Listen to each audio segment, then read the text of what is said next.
job, don't neglect your CV and think, okay, it's just a CV or I'm going to draft it anyhow. Your CV is so important. It needs to be first impression that counts. Just like you go in for an interview and first impression counts, that is how your CV should look. So a CV should not look impressive in a way. Like I've received many CVs where it looks like an advert in a newspaper or in a magazine where there's editorials on the side and photos on top, and that is like so not cool. Imagine you are an employer and someone sends you a CV where you even look right, left, down, up, down, way. It's actually very unprofessional. So a proper format for a CV would be just maybe your name, your surname, your email address, your contact number, and then you put a pic on your CV. I have a small pic, and many employers ask on.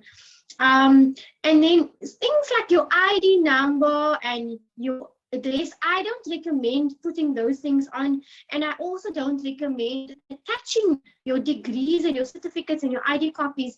The reason why I say this is many people in the hand one, and if it gets placed in the wrong person's hand, they can use your ID number against you. They can use your certificates, your degrees, and things against you. They will commit fraud, and it has happened many times. So I suggest when you send your CV to someone, do not put your ID number and all those things in.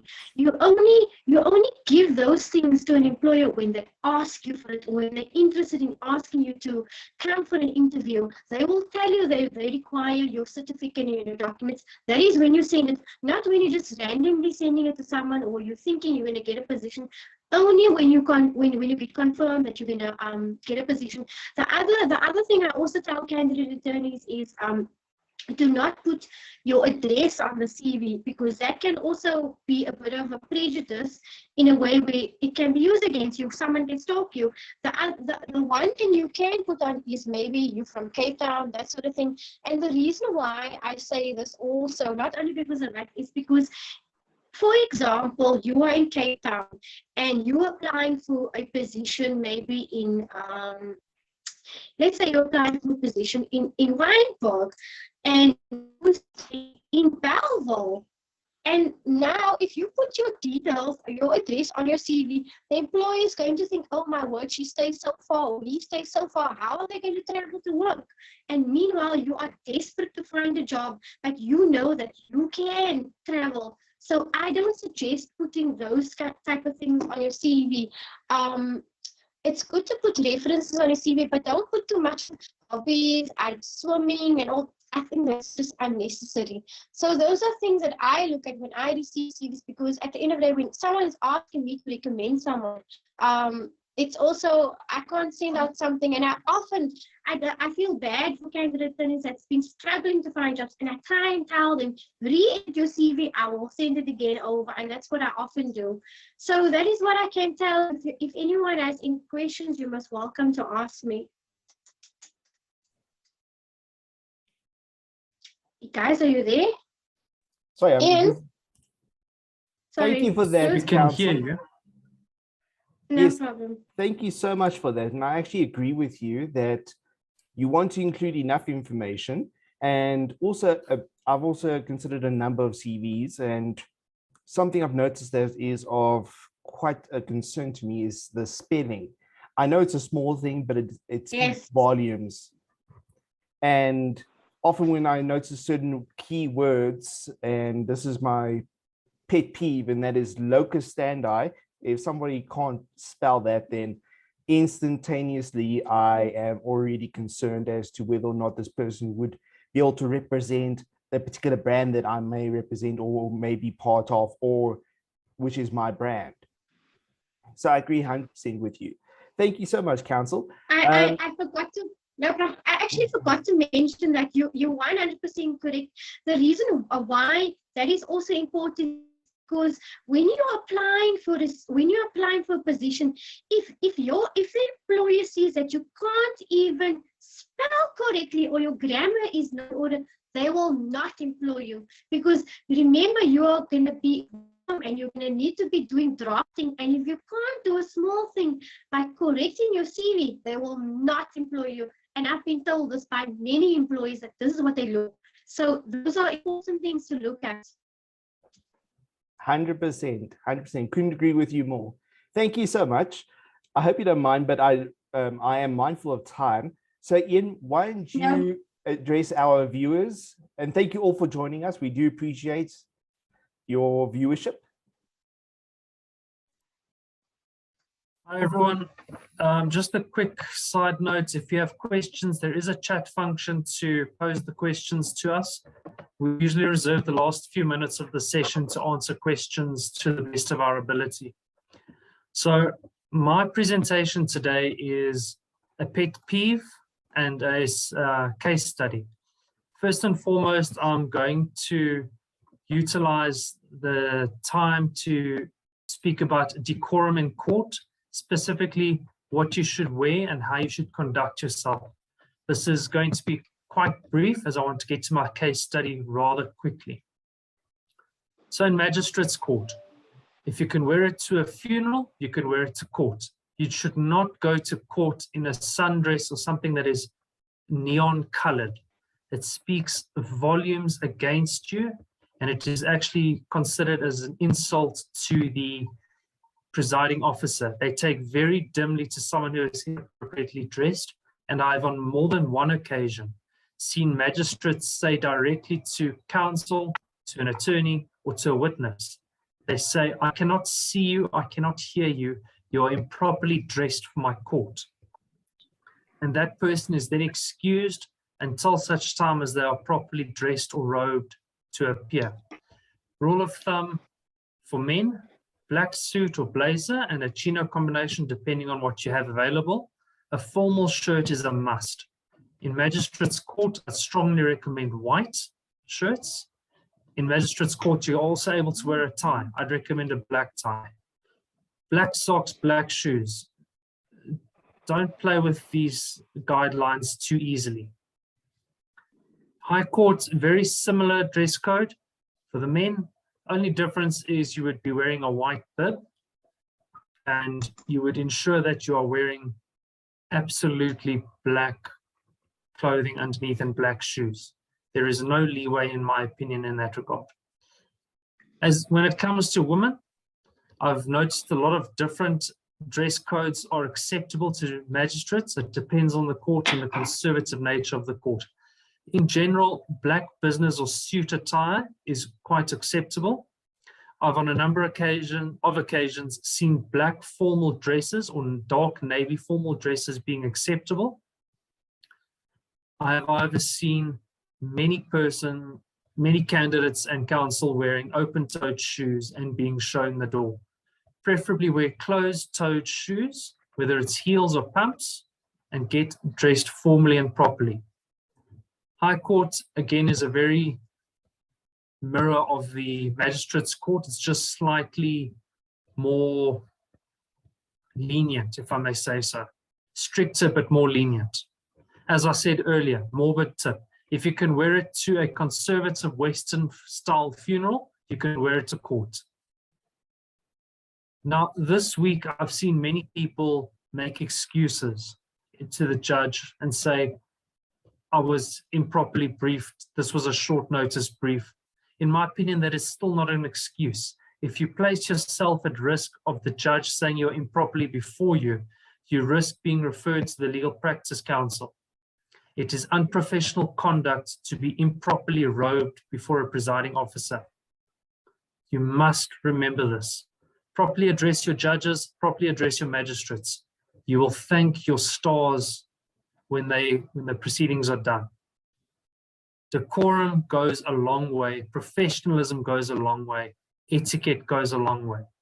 Well-mannered, calm sensibility is your way to go. Full stop. There's no debate about it.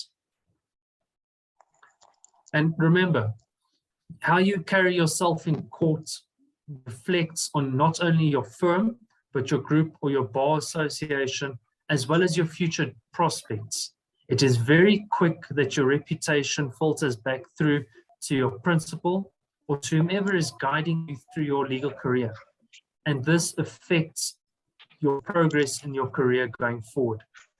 You may not even get a reference letter being positive should you decide to leave that specific position. It is that important to carry yourself with that much respect. Okay, then my quick case study that I saw on the One Lawyers group, I think it was about a week or two ago, the filing of documents out of time.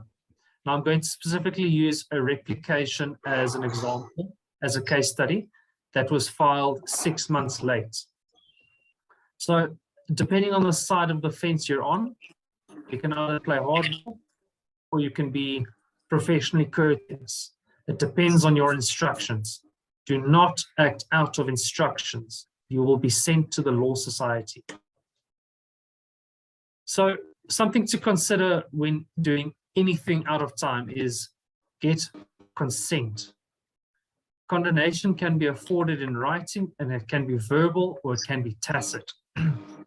If you file a replication and you ask your opponent, do you mind this late filing? Do you consent thereto? It's as quick as that. Magistrates Court Rule 60 subsection 5 allows for consent either by it does not specifically, it says specifically written consent. Very important to get it. It will save yourself a lot of time and a lot of legal costs. If you do not get consent, I'd highly recommend you applying for condonation. It is as simple as that. You will have to submit reasons substantially and fully to explain the reason for the non-compliance. A court has a wide discretion in this regard, but when it comes to condonation, a court is unlikely to close the doors on a litigant. You must, however, be full and frank. I've read a number of judgments where condonation was dismissed for a period of 1 to 2 months simply because there was willful default and it could not be explained. You need to give a full, comprehensive, and honest explanation if you have to apply to court. Again, it depends on which side of the fence you're sitting.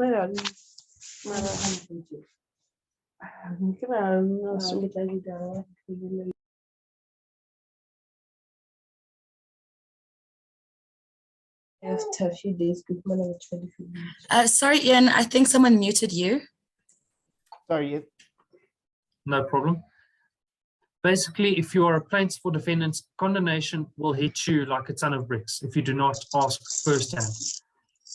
My general approach, I'd actually refrain from giving you my general approach because it's how I approach a matter and it's not necessarily a matter. But nonetheless, I would always call and ask for consent beforehand, and I will confirm in writing. Everything has to be confirmed in writing, even if that email is 2 lines. Save yourself that issue. If you're on the offended side and you have not consented and they have filed irrespective, you can consider Rule 30 or Rule 30A applications, or an application to compel them to comply, or an application to exclude. Depending on the region of jurisdiction you're in, these applications may be met with a certain amount of malice. Proceed with caution, but proceed appropriately and according to your instructions. Thank you. Are there any questions?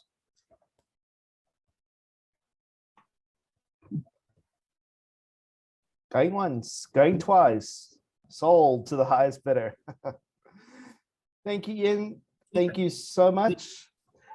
I couldn't agree more with you. And in fact, carrying yourself properly also speaks hand in hand with seeking condonation. If you conduct yourself on amicable terms with your opponent, they're more likely and inclined to grant condonation should the need arise. So that's always something to bear in mind. Don't burn bridges unless you have to.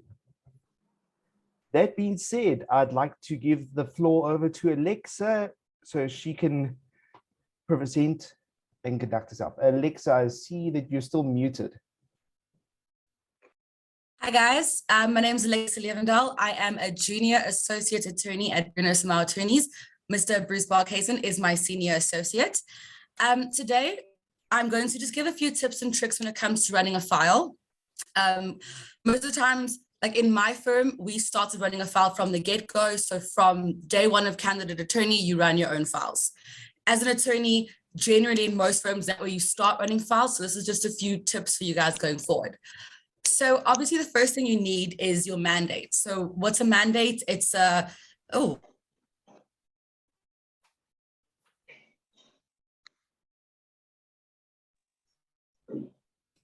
Alexa, I think you might have frozen. Hi, sorry, I got kicked off there. Can you hear me? Yes. Okay, let's hope that doesn't happen again. So you need a mandate, and a mandate is just a contractual agreement between the attorney and the client. So you would need certain details, the name of the client, the ID or passport numbers, domicilium addresses, which is very important, just in case you have to litigate against your own client. Yes, it does happen. Contact details, and very important, the invoicing party details, because sometimes you're working for one client, but you're actually getting paid by their juristic person or by someone else. So you need those details. Then just a few tips of how I run my files. The first thing I do is I divide my files into sections. So you just take a random piece of paper, you fold it down and you call it something, and then you slot everything into your file. So you'd have things such as correspondence, finances, court documents, just so you know where everything is when you start drafting bigger documents. Then have some sort of diary system. So here at BSA, we use a legal suite software where you can actually put in dates, and then on those days, it'll tell you, you have to work on this file today. Then have some sort of note system. Again, here we use Legal Suite, so it's a lot easier for us. But at my old firm, we did everything on paper. So what I used to do is, again, you have a section called notes, and every phone call, every attendance, everything you draft, you just type a little note, print it, and add it into your notes section. And obviously it has to be dated, so you know when you had done it. Then I try and touch all of my files. Yes, I know when you start getting bigger and you have a ton of files, it's harder. But what I do is I have a list of every single one of my files. And in the morning, before I start actually getting into work, I just go through all of the file names. So I can say, okay, that I've done this. I have 2 more weeks until I have to touch that file again. So in that session, you can see everything that you've done. It also helps you know your files better. And it also helps you prioritize which file has to go above which other file. So I always try and just touch, even with my brain, just touch every file that I'm working on. And the last thing I do, and I work specifically in evictions, so I'm going to use evictions as an example.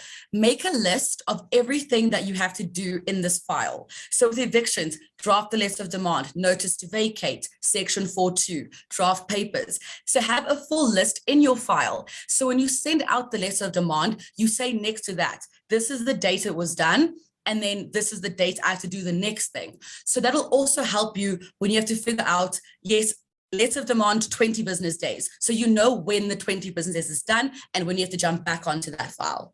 That's just a few things that I do to help myself when it comes to running a file. I hope you guys enjoyed it. If you have any questions, you can ask me. Feel free to unmute yourself, or you can put some questions in the chat box. Thank you so much, Alexa. It's always enlightening. And I agree with you that even though I also use Legal Suite, I still have physical notes, and I make sure that they're kept organized, regardless of whether or not I have a digital solution, a practice management software solution. So I can't agree more with you. It makes sure that should something happen, somebody can immediately jump in and assist should the worst come to pass. Yeah, because everything that they would need to know would be in the notes section, which is perfect. And the dates will be there, so they can also follow you date-wise. Perfect. Thank you so much, Alexa. Now, I'm going to talk about conflicts of interest. I've noticed a trend amongst some of our learned colleagues to accept matters where there could be a potential conflict of interest, especially within the realm of divorces. Now, there's been recent case law that has shown that the courts are rather, they find it rather objectionable, to say the least, especially where there's a case of there is some sort of dispute between the spouses, but it's not a major dispute, so to speak. That being said, how to identify a conflict of interest?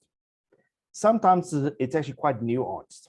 For instance, I've recently attended to a matter where we assisted with, at one stage, mediating between two clients on a particular issue.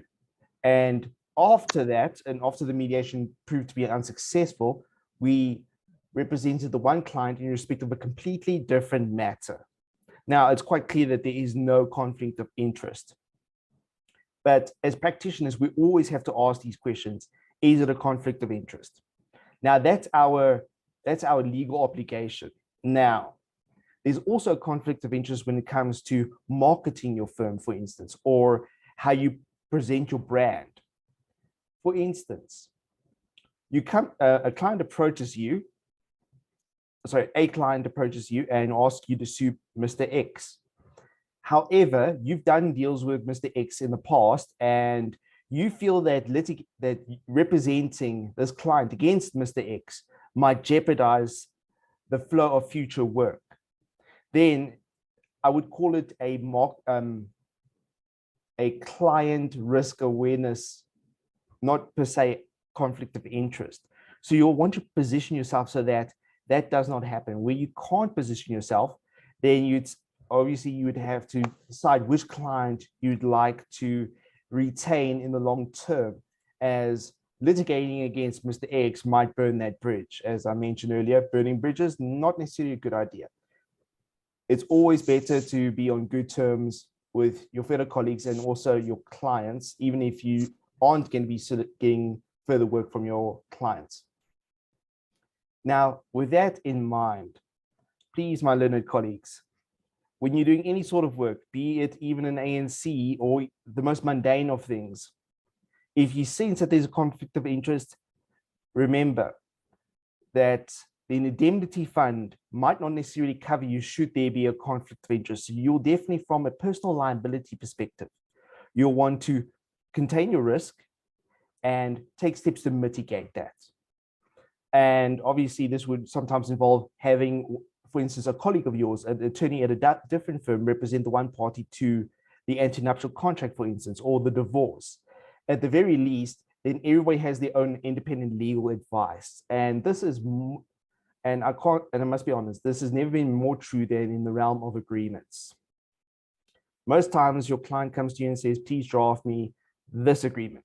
So you draft the agreement and you give it to your client, or your client would ask that you assist with the execution of the agreement. Now, there is case law, and this has been accepted into our law, that attorneys owe an obligation to explain the other party as to the effect of the agreement. So bear that in mind. That's often why I say sometimes that having an attorney on the other side negotiating the agreement is by far a better approach, especially from a risk containment perspective, and to ensure that you comply with your legal obligations. Now, I'm mindful of time, so I think let's open up the floor for questions from any of our viewers. Please feel free to pop questions in the chat box or to unmute yourself and ask questions.